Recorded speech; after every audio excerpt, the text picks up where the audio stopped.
ಕನಕಪುರ ಮೌರ್ಯ ಸಾಮ್ರಾಜ್ಯದ ದೊರೆ, ಭೂಮಂಡಲದ ಶ್ರೇಷ್ಠ ಚಕ್ರವರ್ತಿ ಸಾಮ್ರಾಟ ಅಶೋಕರ ಜನ್ಮದಿನವನ್ನು ಕನಕಪುರದ ದಮ್ಮದಿವಿಗೆ ಚಾರಿಟಬಲ್ ಟ್ರಸ್ಟ್ ವತಿಯಿಂದ ಆಚರಿಸಲಾಯಿತು. ಟ್ರಸ್ಟ್ನ ಅಧ್ಯಕ್ಷರಾದ ಮಲ್ಲಿಕಾರ್ಜುನ್ ಮಾತನಾಡಿ, ಭಾರತ ದೇಶದ ಇತಿಹಾಸದಲ್ಲಿ ಮೌರ್ಯ ಸಾಮ್ರಾಜ್ಯದ ದೊರೆ ಸಾಮ್ರಾಟ ಅಶೋಕ ಮತ್ತು ಗೌತಮ ಬುದ್ಧರ ಹೊರತುಪಡಿಸಿದರೆ ಈ ದೇಶದ ಇತಿಹಾಸವೇ ಶೂನ್ಯವಾಗುತ್ತದೆ. ಇವರಿಬ್ಬರು ಭಾರತಕ್ಕೆ ಮಾತ್ರವಲ್ಲದೆ ಜಾಗತಿಕ ಇತಿಹಾಸದ ಮೇಲೆ ತಮ್ಮದೇ ಆದ ಅಳಿಸಲಾಗದ ಪ್ರಭಾವ ಬೀರಿದವರು. ಸುವರ್ಣಾಕ್ಷರಗಳಲ್ಲಿ ಬರೆದಿಡಬೇಕಾದ ದೇಶವು ತನ್ನ ಸಂಕುಚಿತವಾದ ಜಾತಿ ಮನಸ್ಥಿತಿಯಿಂದ ತನ್ನದೇ ರಾಷ್ಟ್ರೀಯ ಹಬ್ಬಗಳ ಆಚರಣಾ ಸಮಿತಿ ಪಟ್ಟಿಯಲ್ಲಿ ಗೌತಮ ಬುದ್ಧ, ಸಾಮ್ರಾಟ ಅಶೋಕ, ಮಹಾತ್ಮ ಜ್ಯೋತಿಬಾ ಫುಲೆ, ಛತ್ರಪತಿ ಶಾಹು ಮಹಾರಾಜ್, ನಾಲ್ವಡಿ ಕೃಷ್ಣರಾಜ ಒಡೆಯರ್, ಪೆರಿಯಾರ್ ಮೊದಲಾದ ಅಪ್ರತಿಮ ದೇಶಭಕ್ತರ ಹೆಸರನ್ನು ಕಡೆಗಣಿಸಿರುವುದು ದೇಶದ ದುರಂತವಾಗಿದೆ ಎಂದು ಕಿಡಿಕಾರಿದರು. ಕಾರ್ಯಕ್ರಮದಲ್ಲಿ BVS ಸಂಘಟನೆಯ ನವೀನ್, ಏರಂದಪ್ಪನಹಳ್ಳಿಯ ಸೋಮು, ಹುಣಸನಹಳ್ಳಿಯ ರಮೇಶ್, ಸಾತನೂರು ಶಿವಮಾಧು, ಹರಿಹರ ಬಸವರಾಜು, ಯುವಶಕ್ತಿ ವೇದಿಕೆಯ ಶ್ರೀನಿವಾಸ್, ನವೀನ್ ಕೌಶರ್, ತೇಜು, ರೇಷ್ಮಾ, BJPಯ ಭರತ್, ಕೂನೂರು ರಾಮು, ಶ್ರೀನಿವಾಸ್ ಮುಂತಾದವರು ಸಾಮ್ರಾಟ ಅಶೋಕರ ಜನ್ಮದಿನಾಚರಣೆ ಕಾರ್ಯಕ್ರಮದಲ್ಲಿ ಉಪಸ್ಥಿತರಿದ್ದರು.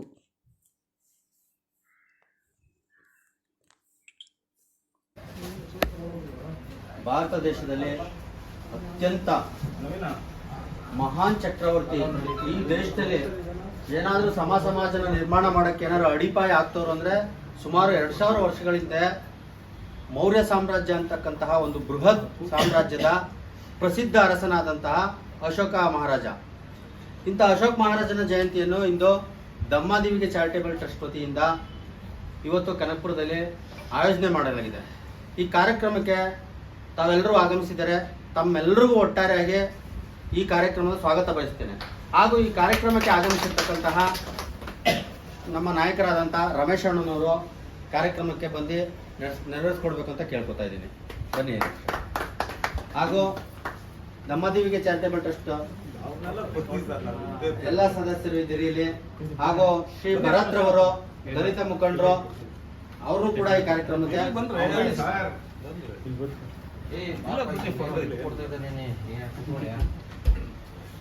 ಹಾಗೂ ನಮ್ಮ ಮಲ್ಲೇಶ್ ಅವರು ಈ ಕಾರ್ಯಕ್ರಮಕ್ಕೆ ಬಂದಿದ್ದಾರೆ, ಅವರು ಕೂಡ ಈ ಕಾರ್ಯಕ್ರಮಕ್ಕೆ ಆಹ್ವಾನಿಸ್ತಾರೆ.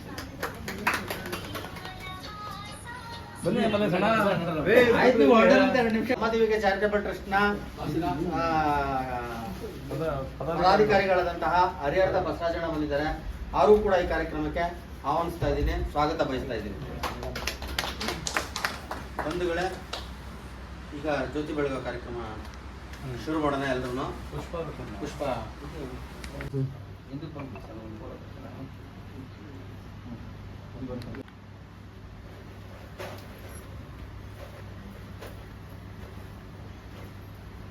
ಏನು ಪುರಿ ಕಡಲೆ ಪುರಿ ಹಾಕಿ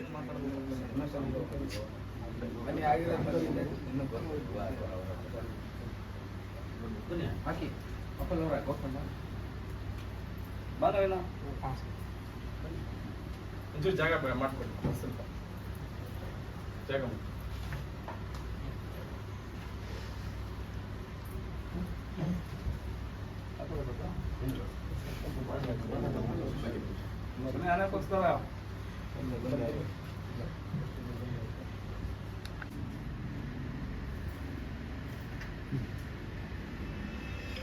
ನಮ್ಮೆಲ್ಲರಿಗೂ ತಥಾಗತ ಗೌತಮ ಬುದ್ಧರು ಹಾಗೂ ಅಶೋಕ್ ಮಹಾರಾಜರ ಭಾವಚಿತ್ರಗಳಿಗೆ ಪುಷ್ಪನಮನ ಮಾಡಿರೋಕ್ಕೆ ಧನ್ಯವಾದ ತಿಳಿಸ್ತೀನಿ.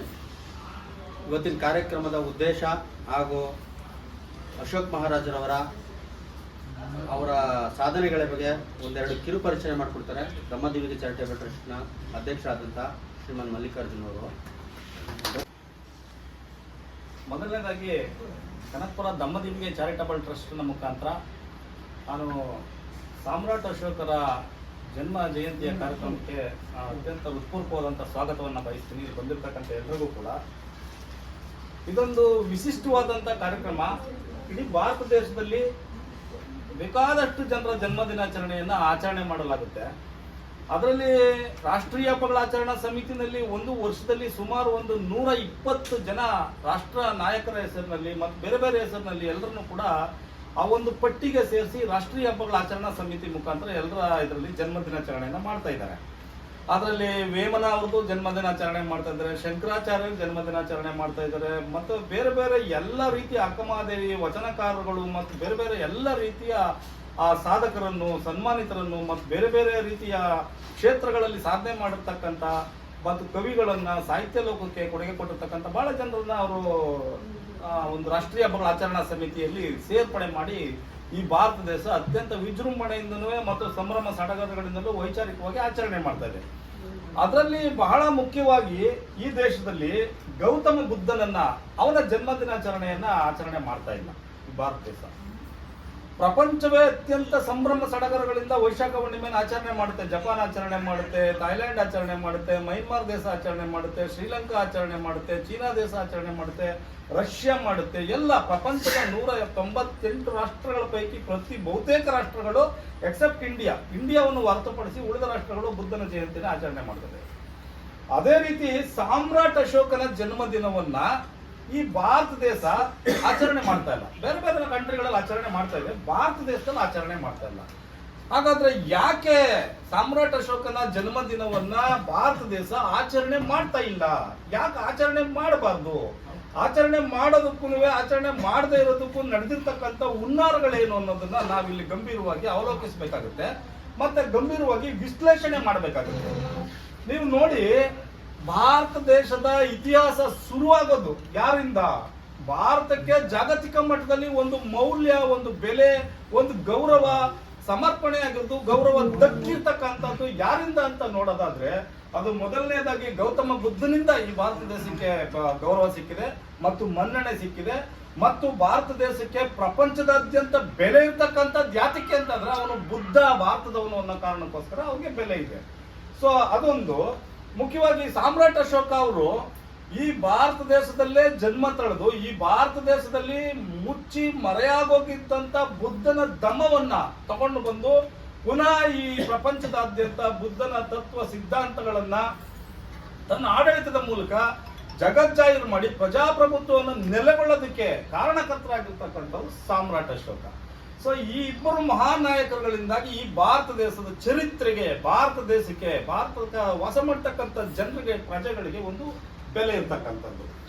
ಸೊ ಇದು ಈ ಭಾರತ ದೇಶದ ಹೊರತಾಗಿ ಇನ್ನೂ ಬೇರೆ ಬೇರೆ ಕಾರಣಗಳಿಗೆ, ಯಾವ ಕಾರಣಗಳಿಗೆ ಬುದ್ಧನನ್ನ, ಸಾಮ್ರಾಟ್ ಅಶೋಕನನ್ನ ಇಷ್ಟಪಡ್ತಾರೆ, ಇನ್ನು ಗೌರವಿಸ್ತಾರೆ ಅಂತ ನಾವು ನೋಡೋದಾದ್ರೆ ನೋಡಿ, ಈ ಭಾರತ ದೇಶದಲ್ಲಿ ಅಲ್ಲದೇನೆ ಜಾಗತಿಕ ಮಟ್ಟದಲ್ಲಿ, ಪ್ರಪಂಚದ ಮಟ್ಟದಲ್ಲಿ ಗೌತಮ ಬುದ್ಧನನ್ನ ಮತ್ತು ಸಾಮ್ರಾಟ್ ಅಶೋಕನನ್ನ ಗೌರವಿಸ್ಲಿಕ್ಕೆ ಕಾರಣ ಏನು ಅಂತ ನಾವು ನೋಡೋದಾದ್ರೆ, ಬುದ್ಧನಲ್ಲಿದ್ದಂಥ ಸತ್ಯ, ಸರಳತೆ, ಕರುಣೆ, ಪ್ರೀತಿ, ವಿಶ್ವಾಸ, ನಂಬಿಕೆ ಇವೆಲ್ಲದರ ಆಧಾರದ ಮೇಲೆ ಗೌತಮ ಬುದ್ಧ ಇಡೀ ಪ್ರಪಂಚಕ್ಕೆ, ಭಾರತ ದೇಶದಲ್ಲೇ ಹುಟ್ಟಿದ್ರು ಕೂಡ ಪ್ರಪಂಚಕ್ಕೆ ಬಹಳ ಇಷ್ಟವಾದಂತವನಾಗ್ತಾನೆ. ಅವನ ತತ್ವ ಸಿದ್ಧಾಂತಗಳ ಮೂಲಕ ಇಡೀ ಜನ ಸಮುದಾಯವನ್ನ, ಅವನ ತತ್ವ ಸಿದ್ಧಾಂತಗಳ ಮೂಲಕ ಇಡೀ ಸಮುದಾಯದ ಜನರನ್ನ ತನ್ನತ್ತ ಆಕರ್ಷಣೀಯವಾಗಿ ಸೆಳೆದಂತವನು ಗೌತಮ ಬುದ್ಧ. ಆದ್ರೆ ಗೌತಮ ಬುದ್ಧನ ನಂತರ ತನ್ನ ಆಡಳಿತದಲ್ಲಿ ಅತ್ಯಂತ ಸರಳತೆಯ ಆಡಳಿತವನ್ನ ನೀಡೋದರ ಮೂಲಕ, ಅತ್ಯಂತ ಒಂದು ಗುಣಾತ್ಮಕವಾದಂತ ಆಡಳಿತವನ್ನ ನೀಡೋದ್ರ ಮೂಲಕ, ಆ ಗುಣಾತ್ಮಕವಾದಂತ ಆಡಳಿತದೊಳಗಡೆ ಏನೇನು ಬರುತ್ತೆ ಅಂತ ನಾವು ನೋಡೋದಾದ್ರೆ, ಈ ಸಾಲು ಮರಗಳನ್ನ ನಡೆಸಿದವನು, ರಸ್ತೆ ಬದಿಗಳಲ್ಲಿ ಮೊದಲು ಪ್ರಾರಂಭ ಮಾಡಿದವನು ಸಾಮ್ರಾಟ್ ಅಶೋಕ. ಮತ್ತೆ ಈ ಭೂಮಂಡಲದ ಮೇಲೆ ಪಶು ಪಕ್ಷಿಗಳಿಗೆ ಏಟಾಗಿ ನರಳುವಂತ ಕಾಲದಲ್ಲಿ, ಪಶು ಪಕ್ಷಿಗಳಿಗೆ ತೊಂದರೆ ಆದಂತ ಕಾಲದಲ್ಲಿ ಪಶು ಚಿಕಿತ್ಸಾಲಯವನ್ನ ಮೊಟ್ಟ ಮೊದಲು ತೆಗೆದವನು ಈ ಭೂಮಂಡಲದ ಮೇಲೆ ಅವನು ಸಾಮ್ರಾಟ್ ಅಶೋಕ. ಈ ಭೂಮಂಡಲದ ಮೇಲೆ ಪಶು ಪಕ್ಷಿಗಳನ್ನ, ಪ್ರಾಣಿಗಳನ್ನ ಉಪಚರಿಸುವಂತ ಒಂದು ವ್ಯವಸ್ಥೆ ಕಲ್ಪಿಸಿದನಲ್ಲ ಅವನು ಸಾಮ್ರಾಟ್ ಅಶೋಕ. ಸೊ ಈ ರೀತಿಯ ಗುಣಾತ್ಮಕವಾದಂತ ನಡವಳಿಕೆಯನ್ನ, ಆಡಳಿತದ ವ್ಯವಸ್ಥೆಯನ್ನ ಜಾರಿಗೆ ತಂದಂತವನು, 84 ಬೌದ್ಧ ವಿಹಾರಗಳನ್ನ ಸ್ಥಾಪಿಸಿದಂತವನು, ಮತ್ತು 84,000 ಬೌದ್ಧ ವಿಹಾರಗಳಲ್ಲಿ ಏಕಕಾಲಕ್ಕೆ, ಒಂದೇ ಕಾಲಕ್ಕೆ ಲೈಟ್ ಹಚ್ಚುವಂತದ್ದು, ಕ್ಯಾಂಡಲ್ ಹಚ್ಚುವಂತ ಪದ್ಧತಿಯನ್ನ ಈ ಪ್ರಪಂಚಕ್ಕೆ ಇಂಟ್ರೊಡ್ಯೂಸ್ ಮಾಡುತ್ತಾನೆ ಯಾರಾದ್ರೂ ಇದ್ದಾರೆ ಅಂತಂದ್ರೆ ಒಂದು ಸಾಮ್ರಾಟ್ ಅಶೋಕ. ಸೊ ಇಷ್ಟೊಂದು ಆವಿಷ್ಕಾರವನ್ನ ತನ್ನ ಆಡಳಿತದಲ್ಲಿ ಮಾಡಿರ್ತಕ್ಕಂಥ ಸಾಮ್ರಾಟ್ ಅಶೋಕ ಯಾರು? ಅವನ ಆಡಳಿತವನ್ನ ಯಾಕೆ ಮಾಡ್ತಾ ಇಲ್ಲ? ಅವನ ಆಡಳಿತದೊಳಗಡೆ ಯಾಕೆ ಭಾರತ ದೇಶ ಮನೆ ಮನೆಗೂ ತಗೊಂಡೋಗಿ ಪರಿಚಯ ಮಾಡ್ಲಿಕ್ಕೆ ಆಗ್ತಾ ಇಲ್ಲ? ಶಂಕರಾಚಾರ್ಯನ ಪರಿಚಯ ಮಾಡಿಸ್ತಾರೆ, ಆಮೇಲೆ ವೇಮನನ್ನ ಪರಿಚಯ ಮಾಡಿಸ್ತಾರೆ, ಅಕ್ಕ ಮಹಾದೇವಿನ ಪರಿಚಯ ಮಾಡಿಸ್ತಾರೆ, ಇನ್ನು ಯಾರ್ಯಾರನ್ನ ಪರಿಚಯ ಮಾಡಿಸ್ತಾರೆ. ಆದ್ರೆ ಸಾಮ್ರಾಟ್ ಅಶೋಕನಂತ ಒಬ್ಬ ಸಾಮ್ರಾಟ ಅಂತ ಇದನ್ನಲ್ಲ ನೋಡಿ, ನಿಮ್ಗೆ ಈ ಪ್ರಪಂಚದಲ್ಲಿ 3 ಜನ ದಿ ಗ್ರೇಟೆಸ್ಟ್ ಪರ್ಸನಾಲಿಟಿ ಅವ್ರು ಸಿಗ್ತಕ್ಕಂಥದ್ದು ಯಾರ್ಯಾರು ಅಂತಂದ್ರೆ Akbar the great, Alexander the great, Ashoka the great. Ashoka the great, Alexander the great, Akbar the great, ಈ 3 ಜನ ಇಡೀ ಭೂಮಂಡಲದಲ್ಲಿ ಅತ್ಯಂತ ವಿಶಿಷ್ಟವಾದಂತ ವ್ಯಕ್ತಿತ್ವದ ವ್ಯಕ್ತಿಗಳು ಸಿಕ್ಕಿರ್ತಕ್ಕಂಥದ್ದು. ಆ ವಿಶಿಷ್ಟವಾದಂತ ಮೊದಲ ವ್ಯಕ್ತಿ ಭಾರತೀಯ ಸಾಮ್ರಾಟ್ ಅಶೋಕನೇ. ಅಂತ ಸಾಮ್ರಾಟ್ ಅಶೋಕನನ್ನ ನೀವು ಯಾಕೆ ಪರಿಚಯಿಸ್ತಾ ಇಲ್ಲ? ಅದನ್ನ ನಾವು ಗಂಭೀರವಾಗಿ ಆಲೋಚನೆ ಮಾಡಬೇಕಾಗಿದೆ. ಮೇನ್ ಆಗಿ ಯಾರು ಸಾಮ್ರಾಟ್ ಅಶೋಕ ಅನ್ನೋದನ್ನ ನಾವು ನೋಡೋದಾದ್ರೆ, ಚಂದ್ರಗುಪ್ತ ಮೌರ್ಯನ ನಂತರ ಅಧಿಕಾರಕ್ಕೆ ಬಂದಂತ ಅವನ ಮಗ ಬಿಂದುಸಾರ ಇದ್ದಾನಲ್ಲ, ಬಿಂದುಸಾರನ ಮಗ ಸಾಮ್ರಾಟ್ ಅಶೋಕ. ಈ ಬಿಂದುಸಾರ ಇದ್ದಾನಲ್ಲ, ಬಿಂದುಸಾರನಿಗೆ ಸುಭದ್ರಾಂಗಿಣಿ ಅಂತಕ್ಕಂತ ಒಬ್ರು ಹೆಂಡತಿ ಇರ್ತಾರ. ಆ ಸುಭದ್ರಾಂಗಿಣಿಯ ಮಗ ಸಾಮ್ರಾಟ್ ಅಶೋಕ. ಈ ಸಾಮ್ರಾಟ್ ಅಶೋಕ ಬುದ್ಧ ಧಮ್ಮವನ್ನ ಅಪ್ಪಿಕೊಳ್ಳೋಕ್ಕಿಂತ ಮುಂಚೆ, ಬುದ್ಧ ಧಮ್ಮವನ್ನ ಇಷ್ಟಪಡೋದಕ್ಕಿಂತ ಮುಂಚೆ, ಬುದ್ಧ ಧಮ್ಮಕ್ಕೆ ಪರಿವರ್ತನೆ ಆಗೋದಕ್ಕಿಂತ ಹಿಂದೆ ಬಹಳ ದೊಡ್ಡ ಕ್ರೂರಿ ಅವನು. ಅವನು ಎಂತ ಕ್ರೂರಿ ಅಂತಂದ್ರೆ ಚರಿತ್ರೆ ಪದಗಳೇ ಇಲ್ಲ ವರ್ಣಿಸೋದಕ್ಕೆ, ಅಷ್ಟು ದೊಡ್ಡ ಕ್ರೂರಿಯಾಗಿತ್ತಂತ ಅವನು ಸಾಮ್ರಾಟ್ ಅಶೋಕ. ತನ್ನ ಮಗನ ಕಣ್ಣಿಗೆ ಕಿತ್ತಾಕಿಸ್ತಾನೆ. 98 ಜನ ಆತನಿಗೆ ಅಣ್ಣ ತಮ್ಮಂದಿರ್ತಾರೆ. 98 ಜನ ಅಣ್ಣ ತಮ್ಮಂದಿರನ್ನು ಕೂಡ ಅಧಿಕಾರದ ದಾಹಕ್ಕಾಗಿ, ರಾಜಕೀಯ ದಾಹಕ್ಕಾಗಿ, ತನ್ನ ರಾಜ್ಯಾಧಿಕಾರದ ದಾಹಕ್ಕಾಗಿ ಅವನ್ನ ಕೊಲ್ಲಿಸ್ತಾನೆ. ಅಷ್ಟು ದೊಡ್ಡ ಕೊಲೆಯನ್ನ, ಸುಲಿಗೆಯನ್ನ, ಅಷ್ಟು ದೊಡ್ಡ ಹಿಂಸಾಚಾರವನ್ನ ಮಾಡಿದಂತವನು ಸಾಮ್ರಾಟ್ ಅಶೋಕ. ಮತ್ತೆ ಕಳಿಂಗ ಅಂತಕ್ಕಂಥ ಒಂದು ದೇಶ ಇರುತ್ತೆ, ಅದು ಇವತ್ತಿನ ಒರಿಸ್ಸಾ ರಾಜ್ಯ. ಆ ಒರಿಸ್ಸಾ ರಾಜ್ಯದಲ್ಲಿ ಕಳಿಂಗ ಅಂತಕ್ಕಂಥ ದೇಶದ ಮೇಲೆ ತನ್ನ ಸಾಮ್ರಾಜ್ಯವನ್ನು ವಿಸ್ತರಿಸಬೇಕು ಅನ್ನೋ ಕಾರಣಕ್ಕೋಸ್ಕರ ಆ ದೇಶದ ಮೇಲೆ ಯುದ್ಧ ಸಾರ್ಬಿಡ್ತಾನೆ. ಅವರು ಬಹಳ ಶಾಂತಿಪ್ರಿಯರಾಗಿರ್ತಾರೆ. ಆ ಶಾಂತಿಪ್ರಿಯ ದೇಶದ ಮೇಲೆ ಯುದ್ಧ ಸಾರಿ 4 ದಿಕ್ಕುಗಳಿಂದ ಅದನ್ನ ಅಟ್ಯಾಕ್ ಮಾಡಿ, ಕಳಿಂಗ ಯುದ್ಧದಲ್ಲಿ ಸಿಕ್ಕಾಬಟ್ಟೆ ಅವನು ಯಾವ ರೇಂಜ್ಗೆ ಅದ್ರ ಮೇಲೆ ಅಟ್ಯಾಕ್ ಮಾಡ್ತಾನೆ ಅಂತಂದ್ರೆ ಒಂದು ನರಪಿಳ್ಳನೂ ಬದುಕಲಿಕ್ಕೆ ಆಗಲ್ಲ, ಅಷ್ಟು ಮಟ್ಟಿಗೆ ಅವನು ಯುದ್ಧ ರಕ್ಕಸನಂತೆ ನುಗ್ಗಿ ಆ ಕಳಿಂಗದ ಸಾಮ್ರಾಜ್ಯವನ್ನ ನಾಶ ಮಾಡಬೇಕಾಗುತ್ತದೆ. ಅವನು ನಾಶ ಮಾಡ್ಬಿಡ್ತಾನೆ. ಇಡೀ ಕಳಿಂಗ ಸಾಮ್ರಾಜ್ಯ ಸೋತು ಸುಣ್ಣ ಆಗಿ ಅಶೋಕನ ಪದತಳಕ್ಕೆ ಬಂದ್ಬಿಡ್ತದೆ. ಆ ಬಂದ್ಬಿಟ್ಟಂತ ಒಂದು ಸಂದರ್ಭದಲ್ಲಿ ಅವರ ಮಗ ಇರ್ತಾನೆ. ಯಾರು ಅಂತಂದ್ರೆ ಅವನ ಹೆಸರು ಮಹೀಂದ್ರ ಅಂತ. ಅವ್ರ ತಂಗಿ ಒಬ್ಳು ಇರ್ತಾಳೆ, ಅವಳ ಹೆಸರು ಸಂಗಮಿತ್ರೆ ಅಂತ. ಸಾಮ್ರಾಟ್ ಅಶೋಕನ 5 ಜನ ಹೆಂಡತಿಯರಲ್ಲಿ ಆತನ ಕೊನೆ ಹೆಂಡತಿ ಇದಾರಲ್ಲ, ಅವರು ವಿದಿಶಾ ಅಂತ ಹೇಳಿ. ಆ ವಿದಿಶಾ ಅಂತಕ್ಕಂಥ ಸಾಮ್ರಾಟ್ ಅಶೋಕನ ಹೆಂಡತಿ ಏನ್ ಮಾಡ್ತಾರೆ, ಸಾಮ್ರಾಟ್ ಅಶೋಕನಿಗೆ ಅವಳ ಸೌಂದರ್ಯಕ್ಕೆ ಮಾರುವಾಗಿ ಅವಳನ್ನ ಮದುವೆ ಮಾಡ್ಕೊಂಡಿರ್ತಾನೆ. ಆದ್ರೆ ಇವನು ಯುದ್ಧ ನೀತಿಗಳನ್ನ ಕೈ ಬಿಡದಿರೋ ಕಾರಣದಿಂದಾಗಿ, ಯುದ್ಧದಾಹವನ್ನ ಕೈ ಬಿಡದಿರತಕ್ಕಂತ ಕಾರಣದಿಂದಾಗಿ ಸಾಮ್ರಾಟ್ ಅಶೋಕನನ್ನ ಅವ್ರ ಹೆಂಡತಿ ಏನ್ ಮಾಡ್ತಾರೆ, ಚರಿತ್ರೆಯಲ್ಲಿ ಬಹಳ ದೊಡ್ಡ ದಾಖಲಾಗಿರ್ತಕ್ಕಂಥ ವಿಚಾರ ಇದು. ನೀನು ಯುದ್ಧ ನೀತಿಯನ್ನ ಕೈ ಬಿಟ್ರೆ, ಯುದ್ಧದಾಹವನ್ನ ತ್ಯಜಿಸಿದ್ರೆ ಮಾತ್ರ ನಾನು ನಿನ್ ಜೊತೆಲಿ ಬರ್ತೀನಿ, ನಿನ್ನ ಪಾಟಲಿಪುತ್ರಕ್ಕೆ ಬರ್ತೀನಿ, ಅಲ್ಲಿಂದ ತಕ್ಷಶಿಲೆ ಬರ್ತೀನಿ, ಇಲ್ಲ ಅಂತಂದ್ರೆ ನಾನು ಬರಲ್ಲ ಅಂತ ಅಂದ್ಬಿಡ್ತಾರ ಅವರು. ಸೊ ಆಗ ಅವನ್ ಏನ್ ಮಾಡ್ತಾನೆ, ಹೆಂಡತಿನ ಬಿಟ್ಬಿಟ್ಟು ಮಕ್ಕಳಿಬ್ಬರನ್ನ ಕರ್ಕೊಂಡು ಅವನ ಸಾಮ್ರಾಜ್ಯಕ್ಕೆ ಬಂದ್ಬಿಡ್ತಾನೆ. ಹಾಗಾಗಿ ಅಹಿಂಸಾವಾದಿಯಾಗಿದ್ದಂತ ವಿದಿಶಾ ಅವರು ತನ್ನ ಗಂಡನ ಯುದ್ಧ ನೀತಿಯನ್ನ ವಿರೋಧಿಸಿ ಗಂಡನನ್ನೇ ತ್ಯಜಿಸಿದಂತ, ತ್ಯಾಗ ಮಾಡದಂತ ಒಬ್ಬ ದಿಟ್ಟವಾದಂತ ಮಹಿಳೆ ಯಾರಾದ್ರೂ ಇದಾರೆ ಅಂತಂದ್ರೆ ಸಾಮ್ರಾಟ್ ಅಶೋಕನ ಹೆಂಡತಿ. ಆ ಸಾಮ್ರಾಟ್ ಅಶೋಕನ ಹೆಂಡತಿ ವಿದಿಶಾ ಅವರು ತನ್ನಿಬ್ಬರು ಮಕ್ಕಳನ್ನ ಬೌದ್ಧ ಧರ್ಮದ ಅನುಸಾರವಾಗಿ ಬೆಳೆಸಿರ್ತಾರೆ. ಆ ಕಾರಣದಿಂದಾಗಿ ಮಹೀಂದ್ರ ಅಂತಕ್ಕಂಥವ್ರು ಏನ್ ಮಾಡ್ತಾರೆ, ಯಾವ ಕಳಿಂಗ ದೇಶದ ಯುದ್ಧದಲ್ಲಿ ಜಯಶಾಲಿ ಆಗಿರ್ತಕ್ಕಂಥ ವಿಜಯದ ಪತಾಕೆಯನ್ನು ಹಾರಿಸ್ತಾ ಇರ್ತಾನೆ ಸಾಮ್ರಾಟ್ ಅಶೋಕ. ಆ ವಿಜಯದ ಪತಾಕೆಯನ್ನ ಹಾರಿಸುವಂತ ಸಂದರ್ಭದಲ್ಲಿ ಒಂದು ಘಟನೆಯನ್ನ ಅವ್ರ ಮಗ ಮಾಡ್ತಾನೆ. ಏನ್ ಮಾಡ್ತಾನೆ ಅಂತ ಅಂದ್ರೆ, ತಂದೆ ಹತ್ರ ಬಂದು ನಿಂತ್ಕೋತಾನೆ, ಕೇಳ್ತಾನೆ ತಂದೆಗೆ, ತಂದೆ ಇದೆಲ್ಲ ಈ ಯುದ್ಧ, ಈ ಉನ್ಮಾದ, ಈಗ ಕೊಲೆ ಸುಲಿಗೆ ಇದನ್ನೆಲ್ಲ ಮಾಡ್ತಾ ಇದೆಯಲ್ಲ, ಇದನ್ನ ಯಾತಕ್ಕೋಸ್ಕರ ಮಾಡ್ತಾ ಇದೀಯಾ, ಏನಕ್ಕೋಸ್ಕರ ಮಾಡ್ಬೇಕಾಗಿದೆ, ಏನ್ರಿಂದ ಇದೆಲ್ಲ ನಿನಗೆ, ಯಾವ ಪ್ರಯೋಜನಕ್ಕೋಸ್ಕರ ಮಾಡ್ತಾ ಇದೆಯಾ ಅಂತ ಕೇಳ್ತಾನೆ. ಆಗ ಮಗನ್ನ ಕೊಟ್ಟು ತಂದೆ ಒಂದು ಮಾತು ಹೇಳ್ತಾನೆ. ಏನ್ ಹೇಳ್ತಾನೆ ಅಂತಂದ್ರೆ, ನೋಡು ಮಗನೇ, ನನ್ನ ಯುದ್ಧ ನೀತಿಯನ್ನ ಕಂಡು, ನಾನು ಮಾಡ್ತಕ್ಕಂಥ ಯುದ್ಧವನ್ನ ಕಂಡು, ನನ್ನ ಈ ಸಾಮ್ರಾಜ್ಯದ ವಿಸ್ತರಣೆಯನ್ನ ಕಂಡು ಇಡೀ ಜಗತ್ತೇ ನನ್ನ ಕಡೆಗೆ ವಾಲಿ ನೋಡ್ತಾ ಇದೆ. ಆಮೇಲೆ ನನ್ನ ಸಾಮ್ರಾಜ್ಯದಲ್ಲಿರ್ತಕ್ಕಂಥ ಜನ ಕುಡಿದು ತಿಂದು ಕುಣಿದು ಕುಪ್ಪಳಿಸಿ ಸ್ವಾತಂತ್ರ್ಯವನ್ನ ಅನುಭವಿಸ್ತಾ ಇದ್ದಾರೆ, ಆಮೇಲೆ ಸಂತೋಷವನ್ನ ಅನುಭವಿಸ್ತಾ ಇದ್ರೆ, ನೀನೊಬ್ಬ ಮಾತ್ರ ನನ್ನ ಸಾಮ್ರಾಜ್ಯದಲ್ಲಿ ಇದ್ಕೊಂಡು ನನ್ನ ಮಗ ಆಗಿ ಬಹಳ ದುಃಖಿಯಾಗಿದ್ಯಲ್ಲಪ್ಪ, ಯಾಕೆ ಬೇಡ, ಅವ್ನು ಕೆಲಸ ಮಾಡೋದ್ರಿಂದ ಚಿಕ್ಕ ಹುಡುಗ, ಚೆನ್ನಾಗಿ ನೀನು ಕುಡಿದು ತಿಂದು ಕುಣಿದು ಕುಪ್ಪಳಿಸಿ ಆಚರಣೆ ಮಾಡೋದು ಹೋಗಿ ಅಂತ ಹೇಳ್ತಾನೆ. ಆಗ ತಂದೆಗೆ ಮಗ ಹೇಳ್ತಾನೆ, ಏನಂತ ಹೇಳ್ತಾನೆ ಅಂತಂದ್ರೆ, ನೋಡಿ ತಂದೆ, ನಾನೊಂದು ಮಾತನ್ನ ನಿಮ್ಗೆ ಹೇಳಿಕ್ ಬಯಸ್ತೀನಿ. ಏನಂತಂದ್ರೆ, ನನ್ನಂತ ಒಬ್ಬ ಮಗ ಇದ್ದು ಈ ತಂದೆಯ ಕ್ರೂರ ದಬ್ಬಾಳಿಕೆಯನ್ನ, ಈ ಕೊಲೆಪಾತಕತನವನ್ನ, ಮತ್ತೆ ಈ ಯುದ್ಧ ದಾಹಿಯನ್ನ, ಈ ಜೀವ ವಿರೋಧಿ ನೀತಿಯನ್ನ ಬದಲಾಯಿಸ್ಲಿಕ್ಕಾಗಿಲ್ಲ ಅಂತಂದ್ರೆ ನನಗೆ ಬಹಳ ದುಃಖ ಆಗ್ತಾ ಇದೆ. ಆದರೆ ಅದರ ಜೊತೆಗೆ ನಿನ್ನ ರಾಣಿ, ಪ್ರೀತಿಯ ರಾಣಿಗಳೆಲ್ಲ ವಿಧಿಸ ಅವಳ ಮಾತುನೂ ನಿನಗೆ ಮನಸ್ಸಿಗೆ ಹೋಗ್ತಾ ಇಲ್ಲ ಅಂತಂದ್ರೆ ಅದು ತುಂಬಾ ನನಗೆ ಒಂಥರ ಆಗ್ತಾ ಇದೆ. ಆಮೇಲೆ ನಿನ್ನ ಪ್ರೀತಿಯ ಮಗಳಿದ್ದಾಳೆ ಸಂಗಮಿತ್ರಿ ಅಂತ, ಅವಳು ತೋಳ ತಕ್ಕೆಯಲ್ಲಿ ಇದ್ದು ನಿನ್ಗೆ ಬುದ್ಧಿವಾದ ಹೇಳಿದ್ರು ಈ ಯುದ್ಧ ಇದೆಲ್ಲ ಬೇಡ ಅಂತ ನೀನ್ ಕೇಳ್ತಾ ಇಲ್ಲ. ನೀನ್ ಇದನ್ನೆಲ್ಲ ಕೇಳಿ ಇದನ್ನೆಲ್ಲ ನೋಡಿ ನಿನ್ನ ಮನಸ್ಸು ಪರಿವರ್ತನೆನೇ ಆಗ್ತಾ ಇಲ್ಲ ಅಂತಂದ್ರೆ ಈ ಜಗತ್ನಲ್ಲಿ ನೀನ್ ಇನ್ನೇನು ಪರಿವರ್ತನೆ ಆಗುತ್ತೆ? ರಕ್ತವನ್ನ ಹರಿಸೋದ್ರಿಂದ, ಹಿಂಸೆಯನ್ನ ಮಾಡೋದ್ರಿಂದ ಏನನ್ನ ಮಾಡ್ಲಿಕ್ಕಾಗತ್ತೆ? ಒಂದು ಹಿಂಸೆ ಇನ್ನೊಂದು ಹಿಂಸೆನೆ ಅಡಿತದೆ, ಒಂದು ಹಿಂಸೆ ಇನ್ನೊಂದು ಹಿಂಸೆನೆ ಸೃಷ್ಟಿ ಮಾಡುತ್ತೆ. ಹಿಂಸೆ ರಕ್ತದಿಂದ ರಕ್ತನ ತೊಳೆಯಕ್ಕಾಗಲ್ಲ, ರಕ್ತವನ್ನ ಪ್ರೀತಿಯಿಂದ ತೊಳಿಬೋದಷ್ಟೇ ಅಂತೇಳಿ, ರಕ್ತವನ್ನ ಕರುಣೆಯಿಂದ ತೊಳಿಬೋದಷ್ಟೇ ಅಂತೇಳಿ ಅವನ ಮಗ ಅಶೋಕ್ ಅವ್ರಿಗೆ ಹೇಳ್ತಾರೆ. ಯಾರು? ಮಹೀಂದ್ರ ಅಂತಕ್ಕಂಥವ್ರು. ಮಹೀಂದ್ರ ಅವರು ಹೇಳಿದ ಮೇಲೆ ಅವ್ರಿಗೆ ಒಂದು ಅರ್ಥ ಆಗುತ್ತೆ. ಏನ್ ಅರ್ಥ ಆಗುತ್ತೆ ಅಂದ್ರೆ, ನೋಡು ಮಗನೇ, ನಾನು ಯಾವತ್ತು ಯಾರಿಗೂ ಜಗ್ದವನಲ್ಲ, ಯಾರಿಗೂ ಕುಗ್ದವನಲ್ಲ, ಯಾರ ಹತ್ರನೂ ನಾನು ತಲೆ ಬಗ್ಗಿಸ್ದವನಲ್ಲ.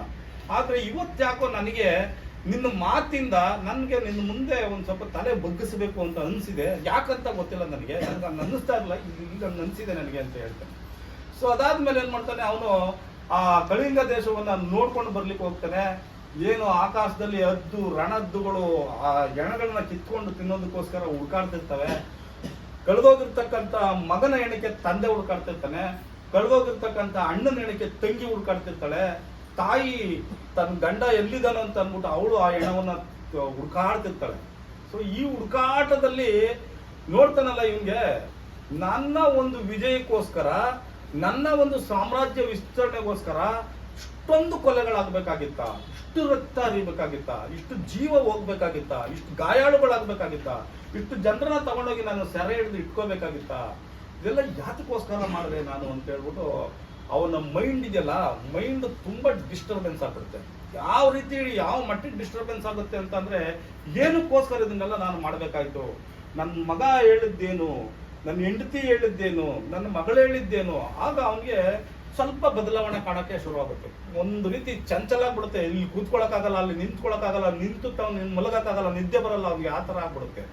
ಇಂಥ ಬದಲಾವಣೆಯನ್ನ ಅವನ ಜೀವಮಾನದಲ್ಲಿ ಕಂಡಿರಲ್ಲ.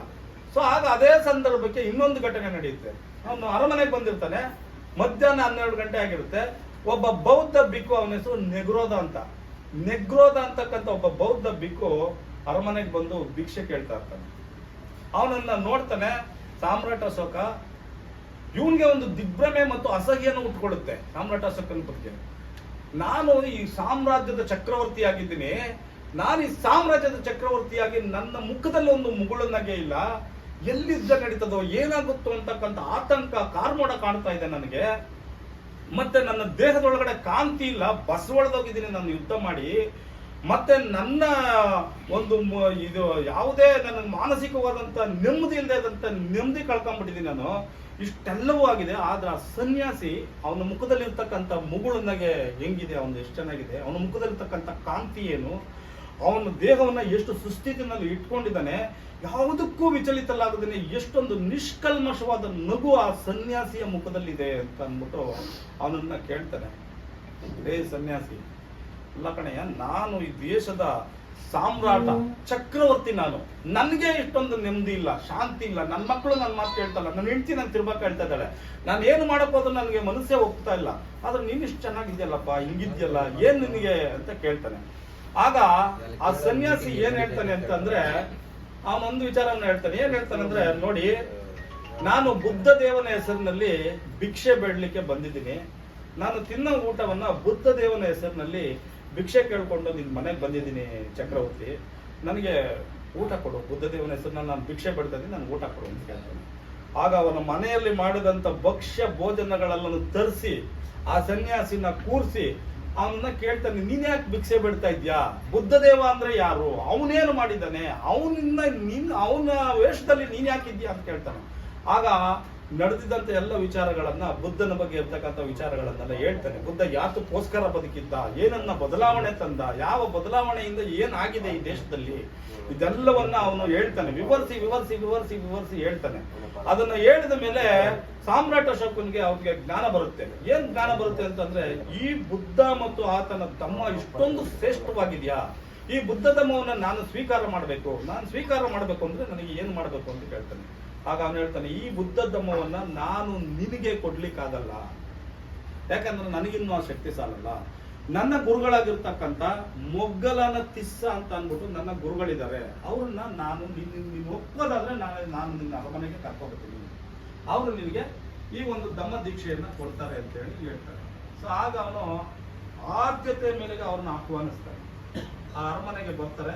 ಆ ಅರಮನೆಗೆ ಬಂದಂತ ಸಂದರ್ಭದಲ್ಲಿ ತನ್ನ ಸಿಂಹಾಸನವನ್ನ ಆ ಬೌದ್ಧ ಸನ್ಯಾಸಿಗೆ ಬಿಟ್ಕೊಟ್ಬಿಟ್ಟು ಕೆಳಗಡೆ ಸಾಮ್ರಾಟ್ ಅಶೋಕ ಕೂತ್ಕೊತಾನೆ.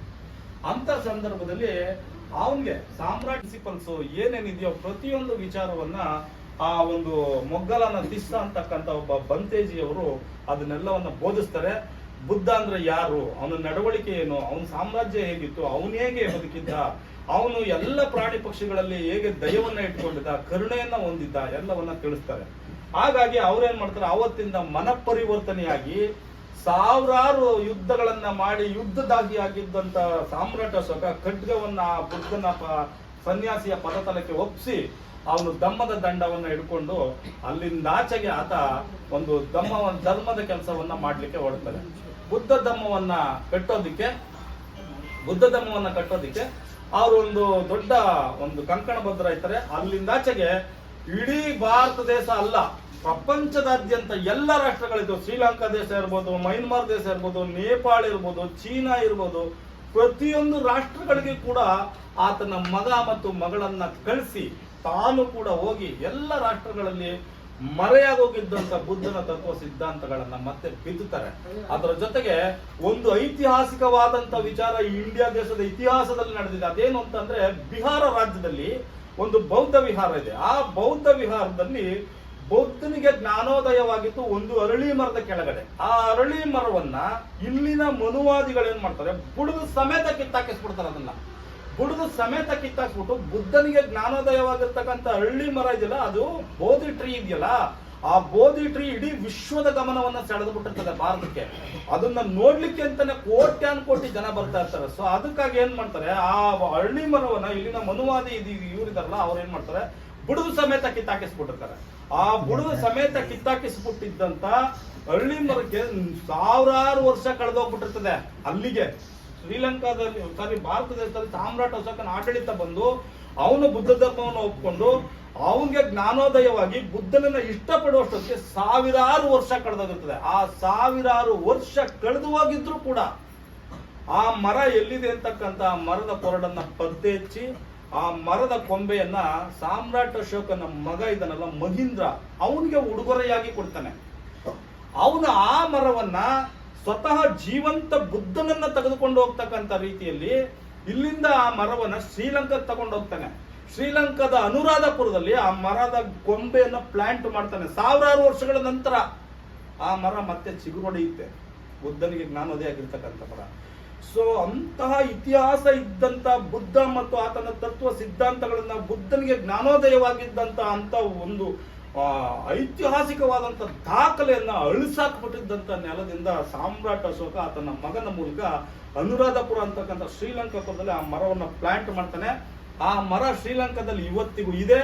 ಅದು ಹೇಗಿದೆ ಅಂತಂದ್ರೆ, ಅದರ ಒಂದು ಅರಳಿ ಮರದ ಎಲೆನೂ ಕೂಡ ಜನರು ಕೆಳಗಡೆ ಬೀಳಕ್ ಬಿಡಲ್ಲ ಅಲ್ಲಿ. ಯಾಕಂತಂದ್ರೆ ಅದು ಲೈವ್ ಬುದ್ಧ, ಜೀವಂತ ಬುದ್ಧನನ್ನ ಅದರಲ್ಲಿ ಆ ಮರದಲ್ಲಿ ಕಾಣ್ತಾ ಇದ್ದಾರೆ. ಸೊ ಅಂತಹ ಐತಿಹಾಸಿಕವಾದಂತ ಒಂದು ಹಿನ್ನೆಲೆಯನ್ನ, ಐತಿಹಾಸಿಕವಾದಂತ ಒಂದು ಪರಂಪರೆಯನ್ನ, ಐತಿಹಾಸಿಕವಾದಂತ ಒಂದು ಚರಿತ್ರೆಯನ್ನ ಸೃಷ್ಟಿ ಮಾಡಿರ್ತಕ್ಕಂಥ ಒಬ್ಬ ಮೇರು ವ್ಯಕ್ತಿತ್ವ ಸಾಮ್ರಾಟ್ ಅಶೋಕ. ಅದಕ್ಕಾಗಿ ಆತನ ತನ್ನ ಜೀವಮಾನವನ್ನೆಲ್ಲ ತ್ಯಾಗ ಮಾಡಿ ಈ ಭಾರತ ದೇಶಕ್ಕೆ ಒಂದು ಪ್ರಜಾಪ್ರಭುತ್ವವನ್ನ, ಒಂದು ಆಡಳಿತ ವ್ಯವಸ್ಥೆಯನ್ನ ಜಾರಿಗೆ ತಗೊಂಬಂದಾನೆ. ಇವತ್ತಿಗೂ ಕೂಡ ಭಾರತ ದೇಶದಲ್ಲಿ ಎಲ್ಲ ಇನ್ಸ್ಪೆಕ್ಟರ್ಗಳ ತಲೆ ಮೇಲೆ ಇರ್ತಕ್ಕಂಥ ಟೋಪಿ ಸಾಮ್ರಾಟ್ ಅಶೋಕರ ಲಾಂಛನವನ್ನ ಹೊಂದಿದೆ. ಅವ್ರ ಮೇಲಿರ್ತಕ್ಕಂಥ ಸ್ಟಾರು ಸಾಮ್ರಾಟ್ ಅಶೋಕನ ಲಾಂಛನವಾಗಿದೆ. ಭಾರತ ದೇಶದೊಳಗಡೆ ಇರ್ತಕ್ಕಂಥ ಭಾರತ ರತ್ನ ಪ್ರಶಸ್ತಿಗೆ ಕೊಡ್ತಕ್ಕಂಥ ಯಾವ ಪ್ರಶಸ್ತಿಯನ್ನ ಆಯ್ಕೆ ಮಾಡಿ ಪ್ರಶಸ್ತಿಯನ್ನ ಕೊಡ ಮಾಡ್ಲಾಗ್ತದೆಯಲ್ಲ, ಆ ಕೊಡ ಮಾಡ್ತಕ್ಕಂಥ ಪ್ರಶಸ್ತಿಗೆ ಅಶೋಕ ಲಾಂಛನವನ್ನು ಅಳವಡಿಸಿದ್ದಾರೆ. ನೋಟಿನ ಮೇಲೆ ಅಶೋಕ ಲಾಂಛನ ಇದೆ. ಇಡೀ ಭಾರತದ ಎಲ್ಲ ಆಡಳಿತಾತ್ಮಕ ವ್ಯವಸ್ಥೆಯ ಹಿಂದೆ ಮತ್ತು ಶೌರ್ಯದ ಹಿಂದೆ, ಪ್ರತೀಕದ ಹಿಂದೆ, ತ್ಯಾಗದ ಹಿಂದೆ ಸಾಮ್ರಾಟ್ ಅಶೋಕನ ಲಾಂಛನ ಇದೆ. ಆದ್ರೆ ಸಾಮ್ರಾಟ್ ಅಶೋಕ ಕೊಟ್ಟಿರ್ತಕ್ಕಂಥ ಕೊಡುಗೆಗಳು ಬೇಕಾಗಿದೆ. ನಮ್ಮ ಪಾರ್ಲಿಮೆಂಟ್ ಮೇಲೆ ಇರ್ಬೋದು, ನಮ್ಮ ಅಸೆಂಬ್ಲಿ ಮೇಲೆ ಇರ್ಬೋದು, ವಿಧಾನಸೌಧದ ಮೇಲೆ ಇರ್ಬೋದು, ಎಲ್ಲದರ ಮೇಲೂ ಕೂಡ 3 ತಲೆಯ ಸಿಂಹ ಇದೆಯಲ್ಲ, ಆ 4 ತಲೆಯ ಸಿಂಹವನ್ನ ಕೊಟ್ಟಿರ್ತಕ್ಕಂಥವನು ಸಾಮ್ರಾಟ್ ಅಶೋಕ. ಆದ್ರೆ ಅವ್ರು ಕೊಟ್ಟಿರ್ತಕ್ಕಂಥ ಕೊಡುಗೆಗಳ ಅವಶ್ಯಕತೆ ಇದೆ ನಮ್ಮ ದೇಶಕ್ಕೆ, ಆದ್ರೆ ಸಾಮ್ರಾಟ್ ಅಶೋಕನ ಅವಶ್ಯಕತೆ ಇಲ್ಲ.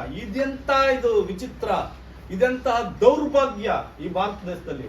ಸೊ ಹಾಗಾಗಿ ಸಾಮ್ರಾಟ್ ಅಶೋಕನನ್ನ ಸರ್ಕಾರದವರು ಆಚರಣೆ ಮಾಡ್ತಾ ಇಲ್ಲ, ಸಾಮ್ರಾಟ್ ಅಶೋಕನನ್ನ ಜನಸಮೂಹನೂ ಆಚರಣೆ ಮಾಡ್ತಾ ಇಲ್ಲ. ಇಂತಹ ಒಬ್ಬ ಗುಣಾತ್ಮಕ ನಡವಳಿಕೆಯುಳ್ಳ ರಾಜನನ್ನ ನಮ್ಮ ಎದೆ ಒಳಗಡೆ ನಾವು ಇಟ್ಕೊಳ್ಬೇಕಾಗಿರ್ತಕ್ಕಂಥದ್ದು, ನಮ್ಮ ಮನೆ ಮತ್ತು ಮನಸ್ಸುಗಳಲ್ಲಿ ಚಿರಸ್ಥಾಯಿಯಾಗಿ ನೆಲೆಗೊಳ್ಳುವಂತೆ ಮಾಡಬೇಕಾಗಿರೋದು ನಮ್ಮೆಲ್ಲರ ಆದ್ಯ ಕರ್ತವ್ಯ ಆಗಿದೆ. ಆದ್ರಿಂದ ದಮ್ಮದೇವಿಗೆ ಚಾರಿಟಬಲ್ ಟ್ರಸ್ಟ್ ಈ ವಿಚಾರವನ್ನ, ಸಾಮ್ರಾಟ್ ಅಶೋಕನ ವಿಚಾರವನ್ನ ಅಧ್ಯಯನ ಮಾಡಿ, ಸಾಮ್ರಾಟ್ ಅಶೋಕನ ವಿಚಾರವನ್ನ ನಾವು ಜನಮಾನಸಕ್ಕೆ ತೆಗೆದುಕೊಂಡು ಹೋಗ್ಬೇಕು ಅಂತಕ್ಕಂಥ ಕಾರಣದಿಂದಾಗಿ ನಾವಿವತ್ತು ಈ ಒಂದು ಕಾರ್ಯಕ್ರಮವನ್ನು ಆಯೋಜನೆ ಮಾಡಿದ್ದೀವಿ. ಈ ಕಾರ್ಯಕ್ರಮಕ್ಕೆ ಬಂದು ಈ ಕಾರ್ಯಕ್ರಮದಲ್ಲಿ ಸಾಮ್ರಾಟ್ ಅಶೋಕನ ವಿಚಾರವನ್ನ, ಅನೇಕ ವಿಚಾರಗಳನ್ನ ಚರ್ಚಿಸಿ ಒಂದು ಸಂವಾದ ನಡೆಸಿ ಅದನ್ನು ಅಳವಡಿಸ್ಕೊಳ್ಳಲಿಕ್ಕೆ ಬಂದಿರತಕ್ಕಂಥ ತಮಗೆಲ್ಲರಿಗೂ ಕೂಡ ಮತ್ತು ದಮ್ಮದೇವಿಗೆ ಚಾರಿಟಬಲ್ ಟ್ರಸ್ಟ್ನ ಎಲ್ಲ ಗೌರವಾನ್ವಿತ ಪದಾಧಿಕಾರಿಗಳಿಗೆ ಮತ್ತು ಮಾಧ್ಯಮದ ಮಿತ್ರರಿಗೆ ಮತ್ತು BVS ನ ನವೀನ್ ಅವರಿಗೆ, ಯುವಶಕ್ತಿ ವೇದಿಕೆ ಶ್ರೀನಿವಾಸ್ ಅವ್ರಿಗೆ, ಸೋಮು ಅವ್ರಿಗೆ, ಕೌಸರ್ ಅವ್ರಿಗೆ ಮತ್ತು ಇಲ್ಲಿರ್ತಕ್ಕಂಥ ಪ್ರತಿಯೊಬ್ಬರಿಗೂ ಕೂಡ, ಎಲ್ಲ ಸಹೋದರರಿಗೂ ಕೂಡ ನಾನು ವಂದಿಸಿ ನನ್ನ ಮಾತನ್ನು ಮುಗಿಸ್ತೀನಿ. ಅಡಿ ಮತ್ತು ನುಡಿ ಮತ್ತು ಅನ್ನುವಂಗೆ ಅಶೋಕ್ ಮಹಾರಾಜರ ಜೀವನ ಚರಿತ್ರೆಯನ್ನು ತಿಳಿಸ್ಕೊಟ್ಟಿದ್ದಾರೆ. ಈ ದೇಶದಲ್ಲಿ ಇನ್ನೂ ಅನೇಕ ಇತಿಹಾಸಗಳು ಮರೆಮಾಚಿದೆ. ಅದನ್ನ ಮುಂದಿನ ಕಾಲಘಟ್ಟದಲ್ಲಿ ಅದನ್ನ ಪತ್ತೆ ಹಚ್ಚಬೇಕು. ಆ ಪತ್ತೆ ಹಚ್ಚಬೇಕು ಅಂದ್ರೆ ಈ ರೀತಿ ಸಂಕೀರ್ಣಗಳು ಏನಿದೆ ಒಂದು ಚಿಕ್ಕದಾಗಿ ನಡೀತಿದೆ ಅಂತದ್ದು ಇಡೀ ರಾಜ್ಯಾದ್ಯಂತ, ಇಡೀ ದೇಶಾದ್ಯಂತ ನಡಿಬೇಕು. ಆಗ ಮಾತಾಡ್ಬೋದು ಅಂತ ಕೇಳ್ಕೊತಾ ಇದ್ದೀವಿ. ಆಗಮಿಸಿ ಬಹಳ ಅಚ್ಚುಕಟ್ಟಾಗಿ ಚೊಕ್ಕಟವಾಗಿ ನಿರ್ವಹಿಸಿದಂತಹ ತಮ್ಮೆಲ್ಲರಿಗೂ ಕೂಡ ಗೌತಮ ಬುದ್ಧ ಹಾಗೂ ಅಶೋಕ್ ಮಹಾರಾಜರ ಆಶೀರ್ವಾದ ಸಿಗಲಿ, ಇಂಥ ಕಾರ್ಯಕ್ರಮಗಳು ಮತ್ತೆ ಮತ್ತೆ ನಡೀತಾ ಇರಲಿ ಅಂತ ಕೋರ್ತಾ ಈ ಕಾರ್ಯಕ್ರಮಕ್ಕೆ ಬಂದಿರತಕ್ಕಂಥ ತಮ್ಮೆಲ್ಲರಿಗೂ ಕೂಡ ಭೀಮ ವಂದನೆಗಳನ್ನ ಸಲ್ಲಿಸ್ತೀನಿ. ಜೈ ಭೀಮ್, ಜೈ ಭಾರತ್.